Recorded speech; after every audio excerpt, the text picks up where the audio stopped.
আজকে বানাবো চিংড়ি মাছের মালাইকারি। তার জন্য গ্যাস জ্বালিয়ে দিলাম, কড়াইয়ে দিয়ে দিচ্ছি তেল, মাছের নুন হলুদ মাখিয়ে নিলাম। মাখিয়ে নিয়ে হালকা করে মাছগুলো ভেজে নেব। হালকা করে মাছগুলো ভেজে তুলে নেব। মাছ ভাজা হয়ে গেছে, এবার তুলে নেব। তেলে দিয়ে দেবো 2 চামচ ঘি, দিয়ে দেবো তেজপাতা, শুকনো লঙ্কা, আদা রসুনের পেস্ট, ওটা একটু নেড়ে নিয়ে দিয়ে দেবো জিরে গুঁড়ো।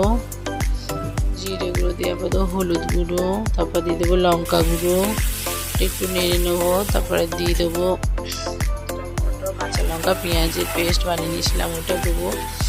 ওইটা দিয়ে ভালো করে কষে 2 চামচ দই দিয়ে আবার একটু ভালো করে কষে নেবো। এর মধ্যে একটু জল দিয়ে ভালো করে কষে নেবো মশলাটা, কারণ চিংড়ি মাছ দিয়ে 2 মিনিট ফুটাবো, দিয়ে নামিয়ে নেবো। তারপর দিয়ে দেবো নারকেলের দুধ, তারপরে দুধ দিয়ে ভালো করে ফুটবে, এতে জল দেবো না।